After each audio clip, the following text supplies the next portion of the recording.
Welcome back to this week's episode of the Lady Landlords Podcast. I am your host, Becky Nova, founder of Lady Landlords. And today I want to be able to really give you an update just on long distance investing, where I've been, what my year has looked like in investing here. So first thing that you might notice if you are watching us over on our YouTube channel is I am back with a purple wall, which means I am back at the Lady Landlords headquarters in New York. Reason for that is we had so many women. We had over 500 women show up for our tax strategy workshop that we did last week. And many of you know that I actually ended up being stuck in Ecuador during that time. I was in Ecuador on vacation earlier, the end of October, early November. And unfortunately, my flight got canceled. Many of you know that are in our Lady Landlords Facebook community that travel is really just my reason for living, for breathing, for absolutely everything. And really what got me into real estate investing, what drew me towards investing anyways, was really being able to travel. More about that in a minute. So with all the travel I've done, what's been interesting is there has only been one other time ever that I've actually been stuck with a flight being canceled. Now, this time though, the only other time that I had a flight canceled, interestingly enough, I was still in New York. So it was before I'd actually left. This was the first time that I ended up being trapped in a foreign country. And I gotta say, after coming home to New York to rain and snow, I wish I was actually kind of stuck in Ecuador a little bit longer. But for so many of you that had reached out asking me how I was, if I was able to get home and checking in on me being down there, I have to say, I really appreciate it. I thank you all for making sure to check in with me and make sure that I was okay. Luckily, I was. And to be honest, I kind of have real estate investing to thank for that. I'll remember when I got to the airport to go check in, my husband was with me at the time. And as we went in to check in for our flight, you could see that there was something wrong. You had people that were just upset. There were extra lines, and it wasn't a very big or busy airport. So this was kind of crazy, just the vibe, the feeling that you got from being there. So when we went and checked in, they explained, or tried to check in, they explained we could not because of the fact that a bird struck our plane. Our bird struck our plane. So now because of that, they were really trying from a mechanical perspective to get it back up and running to see if we would be able to fly out or not that evening. So what was great was that they kind of had everybody like in their waiting section and just staying in a line, and was really far back from any of the employees, any of the staff from our airline. But because we do travel often and because we do use JetBlue often, we have like a VIP status with them, which was nice because then we got to stand in a different area. We got to hear what was going on. We got to really be the first people to not only get information, but the first people then to also really be told kind of what was going to happen next. So this was kind of that start of realizing that all because we can say time and time again that money cannot buy happiness. Money can buy options. And that was really, I felt like what I learned in this situation. So now they informed us, hey, plane is not going to take off. We will let you know tomorrow. We're going to try to get you on the plane tomorrow. And all I remember thinking about was like, we have over 500 women showing up for this presentation for day one of our 2-day tax strategy series. There was no way I was going to be able to have to reschedule. I didn't want to do that to everybody. So I was trying to already think about what was going to happen there. But now I need to figure out where are we staying? How are we living? What are we eating? All those different types of things. So as we left the airport, they explained to us, the airline, they took care of putting us in a hotel. And they said, great, here's a bus. Everyone's going to get on the bus. And then we'll take you over to the hotel. And I remember we looked at that bus and we kind of looked at each other and we're like, oh, you want to take an Uber?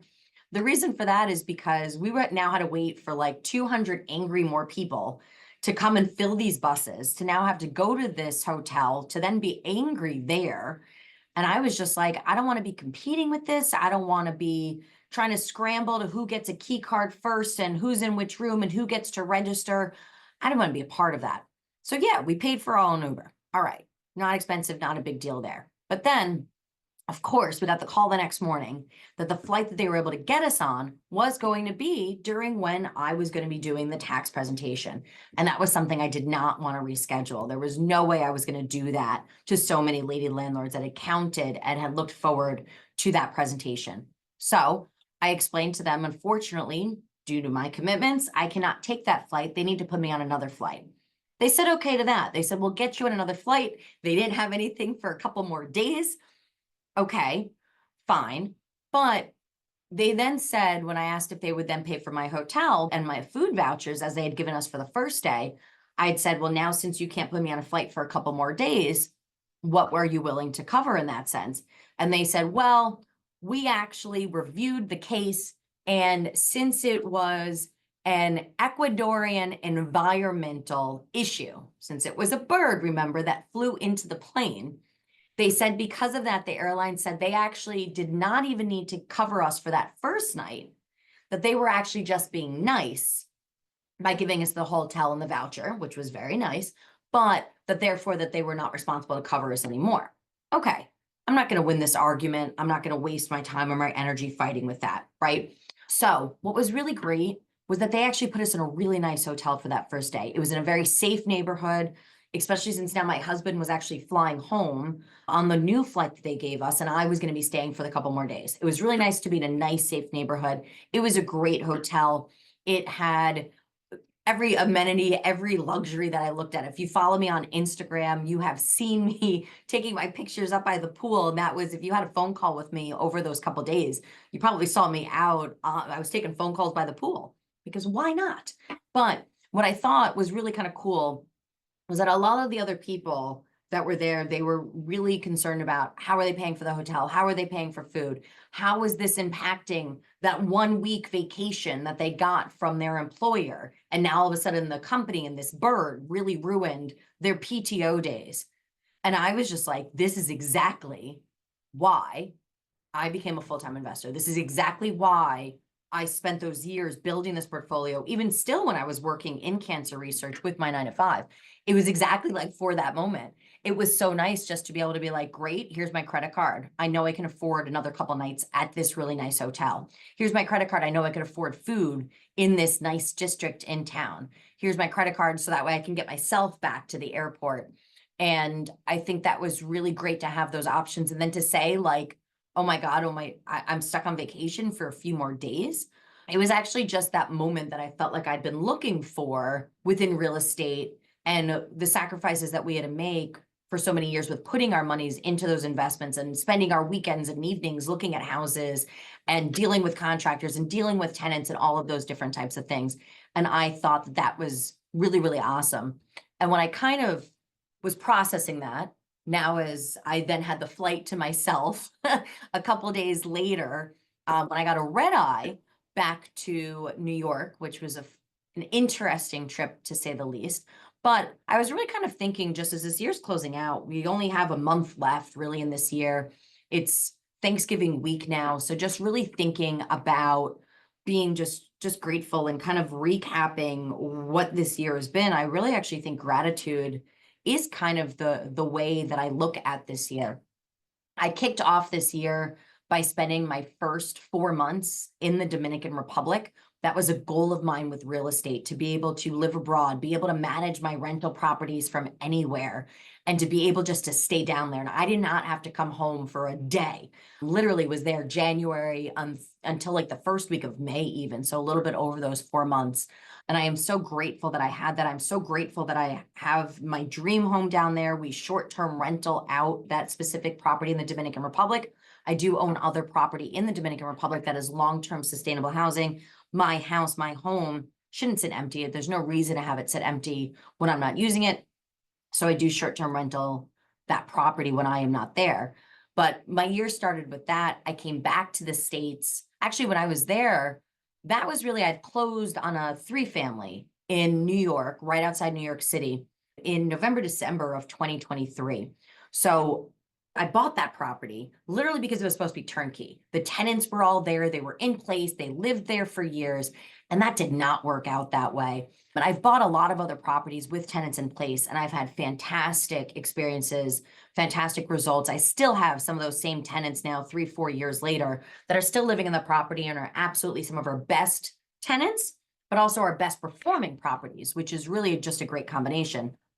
This one was not that way. We have had 2 of the tenants that moved out within the week of us closing on that property, And unfortunately, those were two complete gut rehabs. We had to just do absolutely everything. So that was us doing that now as we were going down to the Dominican Republic, as we were out of the country, managing our contracting teams, managing our teams on our boots on the ground that will help us re-rent things when we are not there, and to really find some great tenants that moved in. Luckily, that went smoothly. I've done a lot of renovations from when I was out of the country. I did a whole gut renovation actually when we were on our honeymoon in the Maldives. I'm on the complete other side of the world. DR, much easier. And I've done other renovations from when I've been down in the Dominican Republic. So this was par for the course, but I was not expecting to do 2 units. But then one of the tenants that moved into that property was from another one of my properties. Fantastic. I was incredibly happy to retain that tenant, but she just needed more space. So she was able to upgrade from that 2-bedroom to a 4-bedroom. So now I had the 2 renovations that I needed to get the new tenants for. But then since the one tenant moved into the other, not just did I have to turn that over, but her unit actually, I wanted to do some more upgrades too. So the first quarter of this year, I spent doing 3 like just complete like renos on those places. So I think that was really cool that I was able to do that. And that really kind of gave me that proof of concept of what I was looking from real estate, was that I can still manage this from anywhere. I can do rehabs from anywhere. I can continue to grow that. And I could do that from a beach. Nothing made me happier than that. Then I came back to New York, but I really didn't stay here this long at all in 2024. I decided that's something that I wanted to do as a little bit of a celebration for me. I turned 40 this year. I retired from full-time employment. And before I was 40, that was my goal. I really wanted to be able to celebrate that. And honestly, I couldn't think of a better way to do that than to go to the Olympics in Paris. So beginning of August, got back on that plane, went over. I went to a bunch of events at the Olympics in Paris. That was always a bucket list of mine, to see the Olympics. I'd been to Paris a lot. Many of you know I used to live in Spain. So fortunately, I know Paris. I was able to do that. So I didn't have to go to Paris to go see the Louvre, to go see the Eiffel Tower. I got to go now just for the Olympic Games. So I spent time there for the Olympics. I met friends of mine down in Malta and just got to spend that time with them. Yes, did I have to check into my properties? Yes. But when I put those systems in place that I talk a lot about on this podcast and on our YouTube channel and on my Instagram, I talk all the time about how to make things efficient. So then that way you can go and enjoy and live your life. And I felt like that's what I got to do there. I was then in Malta for a while. I then needed to get back to the United States. I guess this is also a theme of my 2024. So I ended up going from Malta up to Budapest in Hungary. And then I ended up staying there for a little while before I caught my flight back to the United States.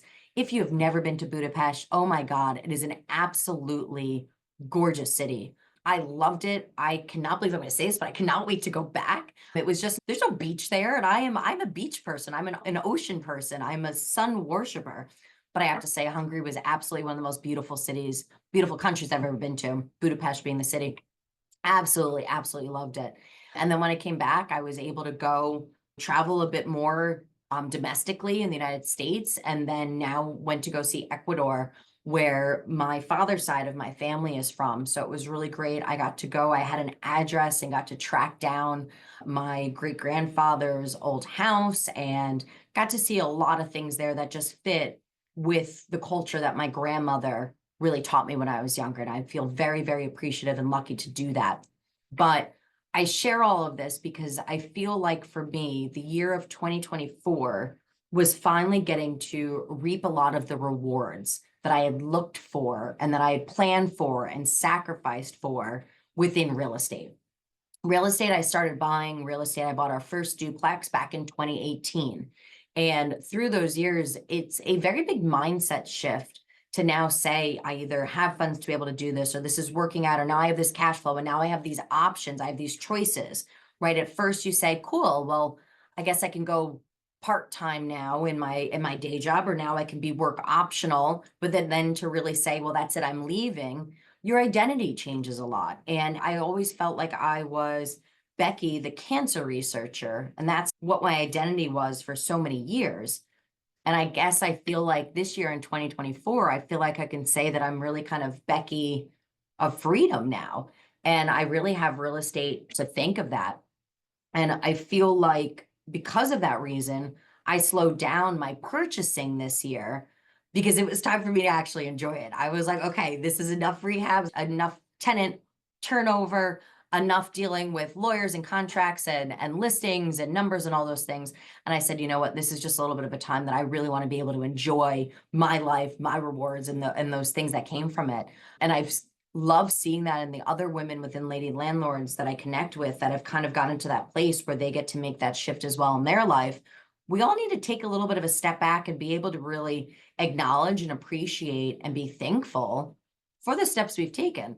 And listen, I'm going to say this to even those of you that haven't even bought your first property yet, but you are still taking action to do things to get you closer, right? They always say, there's nobody that's really an overnight success here. And that's true. It's years and years of work and things behind the scenes that people never see.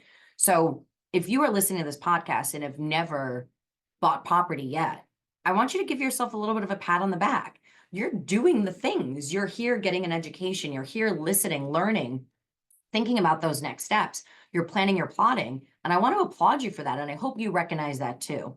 Too often we start thinking about that end path, right? Oh, it has to be that I close on a house to be successful. And I want us to start thinking about the fact that we should really be celebrating and enjoying really every step along the way.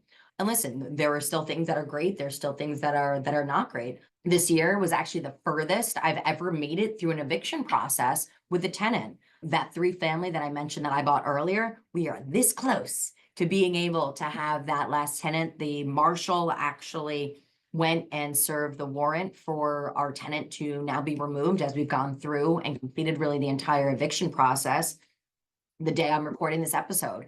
And that has been kind of that thorn in the side throughout this full year. But that is part of the territory of being a landlord.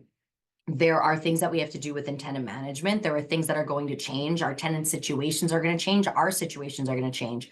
And it's going to be very important to continue to mitigate what those things are, put processes into place, and to sort out how you are moving forward. And that is why now back in New York, I am here back for the next, 3-4 weeks before now I get to go back to the Dominican Republic for the winter. I leave right after Christmas, right after the holidays here.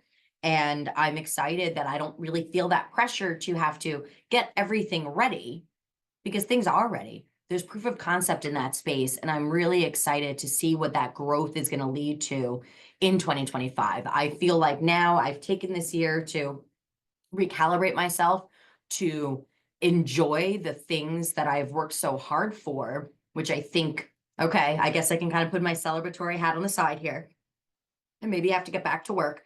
But I feel really excited for the things that are becoming in 2025. I've been looking for a very specific, very special property throughout 2024. Actually, I started looking for it in 2023. I did not find this very specific property, which is why I've been buying other things.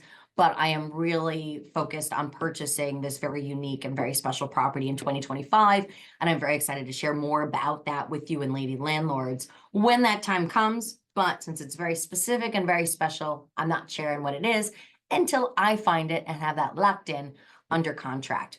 But one of the things that I've been doing to really find that is diving a lot more into creative strategies to pick up new properties.